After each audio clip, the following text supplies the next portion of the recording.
Hello दोस्तों, कैसे हैं आप लोग। स्वागत है आप सभी लोगों का आप सभी के अपने चैनल सपोर्टिंग आप फार्मेसी में। दोस्तों, आज का वीडियो बहुत ही महत्वपूर्ण होने वाला है आप सभी लोगों के लिए, क्योंकि आज के इस वीडियो में आप लोगों को गाउट डिजीज के बारे में बताने वाला हूं।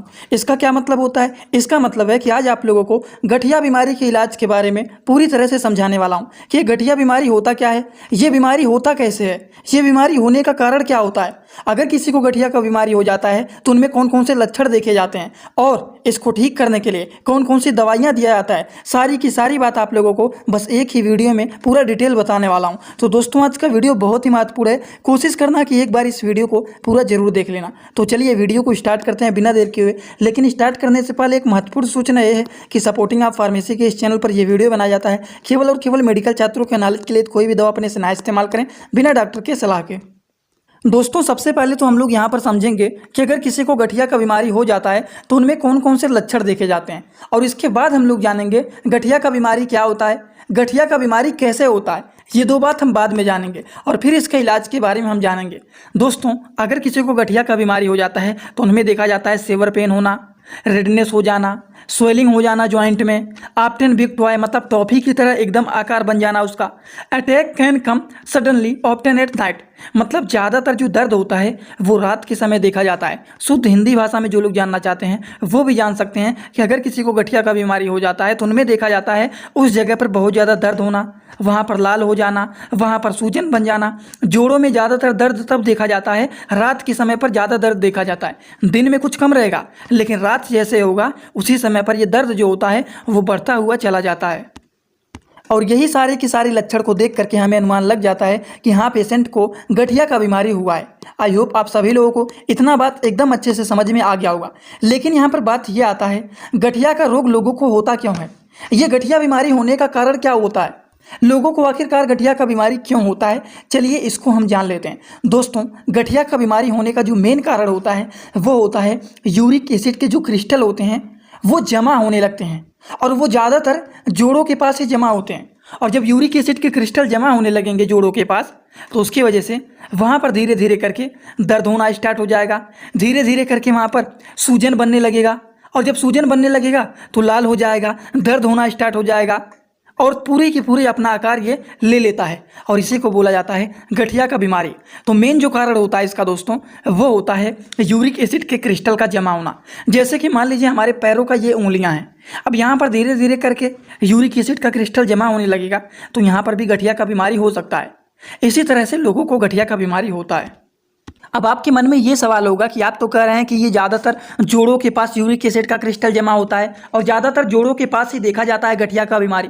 तो नॉर्मली हमारे शरीर में ज़्यादातर कहाँ कहाँ पर गठिया का बीमारी हो सकता है, चलिए उसको भी जान लेते हैं। उसके बाद हम सारे के सारे ट्रीटमेंट के बारे में बात करेंगे। दोस्तों, अगर हम बात करें कि हमारे शरीर में किन किन जगहों पर गठिया का बीमारी हो सकता है, या फिर कह सकते हैं लोकेशन ऑफ गाउट अटैक, गठिया की बीमारी का अटैक हमारे शरीर में कहाँ कहाँ पर हो सकता है, तो दोस्तों यहाँ पर हो सकता है, यहाँ पर हो सकता है, यहाँ पर हो सकता है, उंगलियों में हो सकता है, या फिर पैरों में यहाँ पर हो सकता है, और इसके नीचे यहाँ पर भी हो सकता है, यहाँ पर भी हो सकता है, और उंगलियों में यहाँ पर भी हो सकता है।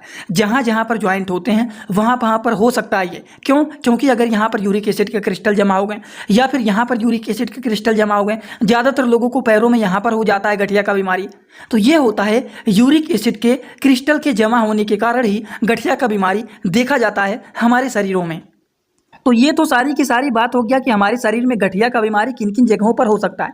थोड़ा सा दोस्तों हम बात कर लेते हैं, ये गठिया का बीमारी जो होता है ये गठिया का आकार क्या होता है। तो चलिए थोड़ा सा इनके आकार के बारे में भी समझ लेते हैं। सबसे पहले क्या होता है, सबसे पहले जोड़ों के पास हमारे यूरिक एसिड के क्रिस्टल धीरे धीरे करके जमा होने लगेंगे। यूरिक एसिड का क्या होने लगेगा, एक्युमुलेशन होने लगेगा। यहाँ पर धीरे धीरे करके जब इकट्ठा होने लगेगा यूरिक एसिड तब वहाँ पर क्या होने लगेगा, धीरे धीरे करके स्वेलिंग होने लगेगा, इन्फ्लामेशन होने लगेगा, जोड़ों के पास सूजन बनने लगेगा, दर्द होने लगेगा, लाल हो जाएगा, और फिर धीरे धीरे करके ये पूरा का पूरा अपना आकार ले लेता है। ये एकदम किस आकार का होता है, जो गठिया का बीमारी होता है ये एकदम एक टॉफी के आकार का होता है, कुछ इस प्रकार से।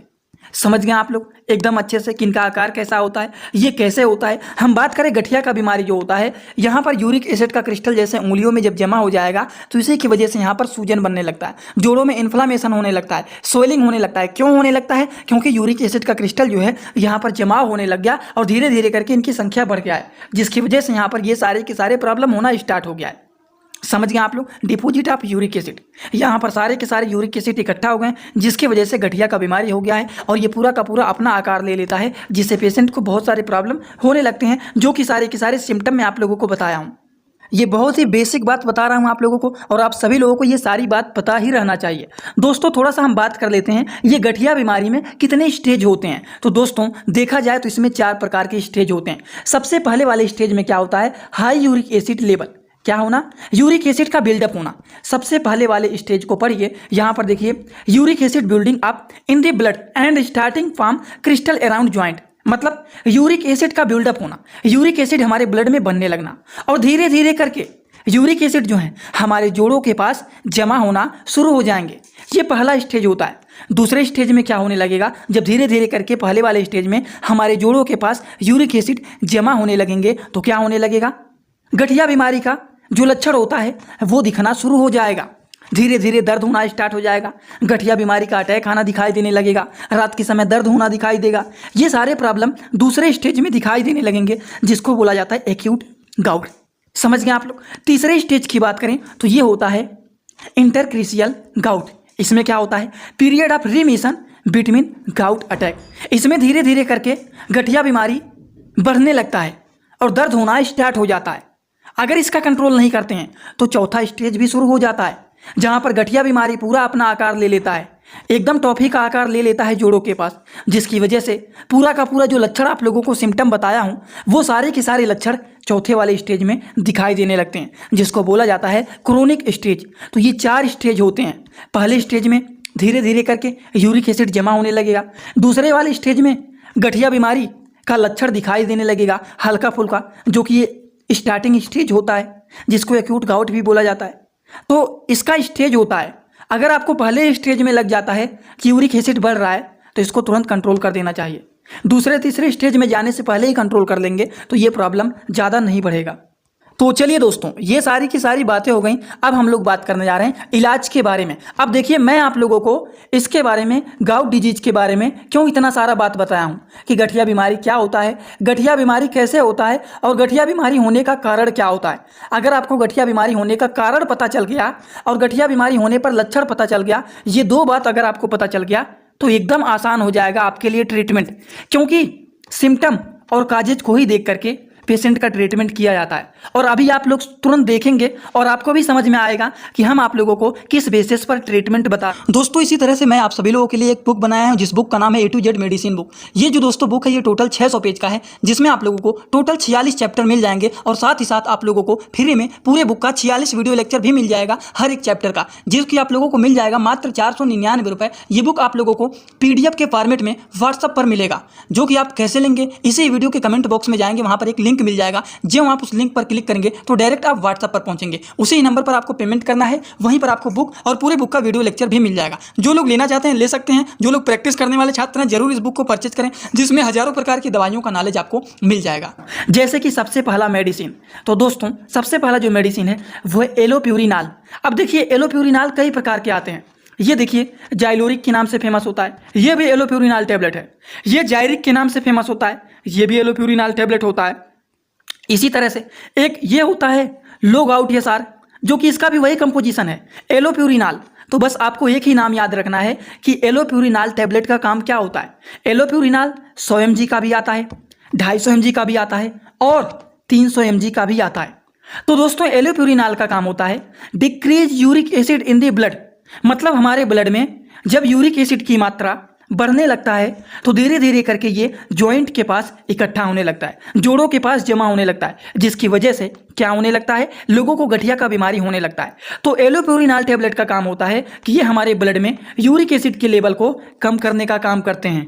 समझ गए? इसीलिए सारे सिम्टम को मैं इतना बेसिक तरीके से समझाता हूँ, जिससे आपको सारे मेडिसिन का मतलब समझ में आ जाए कि क्यों हम एलोप्यूरिनाल का इस्तेमाल करते हैं। क्योंकि ये यूरिक एसिड को हमारे ब्लड में जो होता है उसको ये कम करने का काम करते हैं, जिससे हमारे जॉइंट के पास ज़्यादा जमाव ना हो और ये गठिया का बीमारी ज़्यादा बढ़ाना हो।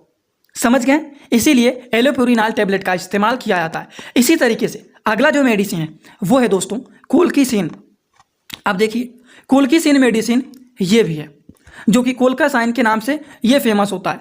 ये देखिए किस नाम से फेमस होता है, जाइको किस नाम से, जाइक्लोविन, ठीक, इस नाम से फेमस होता है। एक होता है गोटनिल के नाम से फेमस होता है, लेकिन इनके नाम अलग अलग हैं, लेकिन सारी दवाइयों के जो कंपोजिशन है वो कोल्किसिन ही है। तो आपको बस केवल और केवल एक ही नाम याद रखना है, कोल्किसिन। ये दोस्तों एक ऐसा मेडिसिन होता है to prevent gout attack pain, मतलब ये गठिया के दर्द को ठीक करने का काम करता है। अब गठिया का बीमारी होता है तो लोगों को कब दर्द होता है, मैंने आपको बताया है कि अगर किसी को गठिया का बीमारी होता है तो मॉर्निंग में, मतलब दिन में दर्द कम रहता है, लेकिन जैसे जैसे रात होता है, जैसे जैसे नाइट होता है, वैसे वैसे इनका दर्द बढ़ते हुए चला जाता है। तो अगर पेशेंट को दिन भर में एक बार देना है तो उसको रात के समय देना है, अगर दिन भर में 2 बार देना है तो एक बार सुबह और एक बार शाम को देना है, लेकिन अगर दिन भर में एक बार देना है तो हमेशा याद रखना है कि रात के समय देना है। क्यों? क्योंकि अगर किसी को गठिया का बीमारी होता है तो रात के समय उसका दर्द उनका बढ़ जाता है, इसीलिए उनको रात के समय ये गठिया का बीमारी के लिए दवा दिया जाता है, जिसका नाम होता है कोल्किसिन टैबलेट। चलिए बात करते हैं अगले मेडिसिन के बारे में। अगला जो मेडिसिन होता है दोस्तों वो होता है फेबुस्टेट टैबलेट। अब देखिए, थोड़ा सा इसको जूम कर लेता हूँ, ये है फेबुस्टेट, जो कि इसका भी कंपोजिशन वही है, फेबुस्टेट, ठीक। दूसरा जो मेडिसिन है वो है फेबुमैक 40। तो इनके नामों में आपको नहीं कंफ्यूज होना है, सारे के सारे दवाइयों के कंपोजिशन को पढ़ना है। इसका भी कंपोजिशन फेबुस्टेट है और इसका भी कंपोजिशन फेबुस्टेट है। ये भी 40 mg का है और ये भी 40 mg का है। तो दोस्तों इन दवा का काम क्या होता है, ये एक ऐसा दवा होता है जो कि 40 mg का भी आता है, 80 mg का भी आता है, जिसका मेन काम होता है कि ये भी हमारे ब्लड में यूरिक एसिड के लेवल को डिक्रीज करने का काम करते हैं। लेकिन इसका इस्तेमाल तब किया जाता है जब आपने यूरिक एसिड को कम करने के लिए एलोप्यूरिनाल मेडिसिन खाया और एलोप्यूरिनाल अपना वर्क नहीं दिखाया, पेशेंट को आराम नहीं मिला, तब आप इस दवा को खाएंगे। अब आप कहेंगे एलोप्यूरिनाल कौन सी दवा की बात कर रहे हैं? जस्ट आपको अभी ऊपर मैंने बताया है एलोप्यूरिनाल टैबलेट के बारे में, जो कि एलोप्यूरिनाल, ये 3 दवाइयां अलग अलग प्रकार के होते हैं, लेकिन तीनों नहीं खाना रहता है। ये सारी दवा सेम ही है, सारी दवाइयों का नाम एक ही है, तो इनमें से कोई एक खाया जाता है। अगर ये दवा आपने खाया, ये दवा अपना असर नहीं दिखाया, इसने यूरिक एसिड के लेवल को डिक्रीज नहीं कर पाया, तब आपको एलोप्यूरिनाल मेडिसिन को नहीं खाना है, तब आपको इसको छोड़ देना है। उसकी जगह पर खाना है फेबुस्टेट टैबलेट को, जो कि इसका काम क्या होता है, ये भी हमारे यूरिक एसिड के लेवल को डिक्रीज करने का काम करते हैं। लेकिन सबसे पहले डॉक्टर लोग प्रिस्क्राइब करते हैं एलोप्यूरिनाल टैबलेट को। समझ में आ गया ना आप लोगों को? इसका डोज होता है 40 mg का, ओडी लेना है, मतलब दिन भर में केवल और केवल एक बार ही एक टैबलेट को इसको लिया जाता है।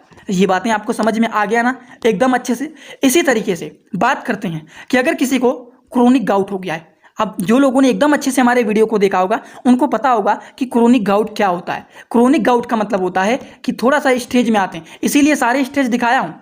शुरुआती स्टेज, धीरे धीरे बढ़ने लगा, कुछ और दिन भी हो गया, लेकिन आपने ध्यान नहीं दिया तो बहुत ज़्यादा दिन हो गया और ये क्रोनिक स्टेज में आ गया, लास्ट स्टेज में आ गया। और क्रोनिक स्टेज में क्या होता है, ये पूरी तरह से अपना आकार, टॉफी का आकार ले लेता है, जिसकी वजह से ये गठिया बीमारी पूरी तरह से दर्द होना जोड़ों में स्टार्ट हो जाता है, जिसको बोला जाता है क्रोनिक गाउट। मतलब ये पुराना गांठ हो जाता है, ये नया नहीं रह गया है, ये चौथे स्टेज में आ गया है। नया स्टेज होता है पहला स्टेज, दूसरा स्टेज, तीसरा स्टेज आ गया, चौथा स्टेज हो गया, मतलब ये गांठ पुराना हो गया है और पुराने गांठ को बोला जाता है क्रोनिक स्टेज। और क्रोनिक स्टेज को ठीक करने के लिए कौन सी दवा दिया जाता है? तो दोस्तों क्रोनिक स्टेज को ठीक करने के लिए, पुराने गांठ को ठीक करने के लिए प्रोबेंसिक टैबलेट का इस्तेमाल किया जाता है, जो कि ट्रीट करता है क्रोनिक गाउट को। ठीक, जो होता है प्रोबेंसिक टैबलेट, ये बेंसिट के नाम से फेमस होता है, जो कि इंडियन फार्माकोपिया का ये मेडिसिन होता है। ये 500 mg का टैबलेट होता है, जिसको दिन भर में 1 से 2 बार इस्तेमाल किया जा सकता है according to the patient condition. Patient के कंडीशन को देखते हुए दिन भर में इसको 1 से 2 बार दिया जा सकता है। आप लोग इतना बात समझ में आया ना एकदम अच्छे से? इसीलिए दोस्तों मैंने आप लोगों को गाउट डिजीज के बारे में पूरा डिटेल समझाया हूँ कि गठिया का बीमारी क्या होता है, गठिया का बीमारी कैसे होता है, गठिया का बीमारी होने का कारण क्या होता है, और गठिया की बीमारी में कितने प्रकार के स्टेज होते हैं, और गठिया बीमारी होने पर कौन कौन से लक्षण देखे जाते हैं, और इन्हीं लक्षण को देख करके, इन्हीं स्टेज को देख करके और इन्हीं कारण को देख करके इसका कैसे इलाज किया जाए, ये सारी बात आप लोगों को एकदम अच्छे से पूरी तरह से समझाने की कोशिश किया हूँ। अब आपको एक काम करना है कि अगर आप लोगों को ये सारी बात अच्छे से समझ में आ गया हो तो सभी लोग सीधा और सीधा कमेंट बॉक्स में आइए और अपना फीडबैक जरूर दीजिए कि आपको समझ में आया कि नहीं। दोस्तों मैं तो आप लोगों को देख नहीं रहा हूँ, और आप लोगों को जब देख नहीं रहा हूँ तो आप लोग फीडबैक अगर नहीं देंगे तो हमें कैसे पता लगेगा कि कौन कौन से लोग यहाँ पर हमारे वीडियो को देख रहे हैं। तो प्लीज़ मेरा एक ही रिक्वेस्ट है, आप लोग कमेंट करके ज़रूर बताया करिए कि आपको समझ में आया कि नहीं। एक बात और, जो लोग हमसे पर्सनल इंस्टाग्राम में जुड़ना चाहते हैं वो जुड़ सकते हैं। सर्च करिए सपोर्टिंग आप फार्मेसी और आप लोग वहां पर जुड़ सकते हैं। जो चैनल का नाम है सर्च करेंगे तुरंत आपको मिल जाएगा। आप लोगों के लिए मैंने एक टेलीग्राम में ग्रुप भी बनाया है। टेलीग्राम में जुड़ने के लिए सर्च करिए सपोर्टिंग आप फार्मेसी, जो चैनल का नाम है, सर्च करते ही आपको मिल जाएगा वो ग्रुप। तुरंत आपको उसमें ज्वाइन कर लेना है, क्योंकि यहाँ पर वीडियो अपलोड करने से पहले वहाँ पर नोटिफिकेशन दे देता हूँ, तो आप लोग वहाँ पर भी जुड़ सकते हैं। तो चलिए दोस्तों, आज का वीडियो यहाँ पर होता है complete. Thanks for watching video, like comment share and subscribe this channel.